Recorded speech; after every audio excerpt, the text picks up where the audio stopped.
Presiden Prabowo Subianto melalui kebijakan nasional Makan Bergizi Gratis MBG kembali menempatkan Indonesia di panggung global.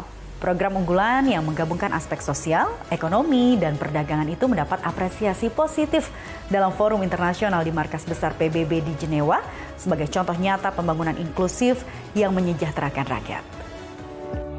Program Makan Bergizi Gratis atau MBG kini tidak lagi sekedar menjadi kebijakan domestik. Di mata dunia, program ini tampil sebagai bukti kebijakan sosial dapat berjalan beriringan dengan strategi ekonomi nasional. Dalam konferensi tingkat tinggi ke-16 UNCTAD di Jenewa, pemerintah Indonesia memaparkan bagaimana MBG menghubungkan sektor perdagangan dengan pembangunan manusia yang berkelanjutan. Dalam forum bertajuk From Trade to Table, Indonesia menyoroti pentingnya perdagangan sebagai penggerak stabilitas global, namun dengan satu catatan utama, keseimbangan antara pertumbuhan dan pemerataan. Perdagangan dalam pandangan Indonesia tidak boleh lepas dari tanggung jawab untuk memastikan setiap warga memiliki akses terhadap pangan bergizi, beragam, aman, dan terjangkau. Wakil Menteri Bappenas, Febrian Rudirat, menjelaskan di hadapan delegasi internasional, MBG menjadi contoh konkret pembangunan yang berfokus pada manusia.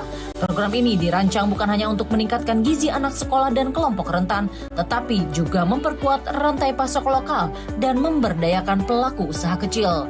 Dengan pendekatan demand-driven, MBG menciptakan permintaan terstruktur terhadap bahan pangan lokal, mulai dari petani, nelayan, peternak, hingga pelaku UMKM. Permintaan yang stabil ini kemudian menumbuhkan produktivitas, memperluas lapangan kerja, serta memacu inovasi dan teknologi di daerah. Bappenas juga menyebut program ini sejalan dengan semangat UNCTAD 16 yang menekankan transformasi ekonomi berkeadilan dan inklusif. Melalui MBG, Indonesia menunjukkan kesejahteraan rakyat bisa tumbuh bersamaan dengan stabilitas ekonomi nasional. Pendekatan seperti ini bahkan dinilai dapat menjadi model bagi negara-negara berkembang lainnya dalam memperkuat ketahanan pangan. Selain meningkatkan gizi masyarakat, dampak ekonomi MBG meluas ke berbagai sektor. PLT Deputi Bidang Pembangunan Manusia dan Kebudayaan Bappenas, Pungkas Bajuri Ali, menjelaskan MBG memiliki efek berganda terhadap industri pengolahan, logistik, keuangan, hingga teknologi digital. Dengan rantai distribusi yang melibatkan jutaan pelaku usaha mikro, kecil, dan menengah, kebijakan ini ikut memperkuat fondasi ekonomi lokal di seluruh Indonesia. Data Kamar Dagang dan Industri Indonesia menunjukkan ada lebih dari 66 juta pelaku UMKM yang kini berpotensi terlibat dalam ekosistem pasokan bahan pangan bergizi.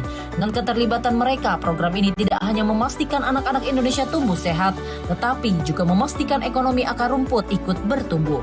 Para peserta forum di Jenewa menilai tantangan ke depan ada pada penguatan kapasitas produksi dan manajemen rantai pasok, mulai dari stok, stabilitas harga, hingga distribusi bahan pangan. Karena itu Indonesia menekankan pentingnya sinergi lintas sektor serta kemitraan antara pemerintah dan swasta dalam membangun sistem pangan yang tangguh dan berkelanjutan.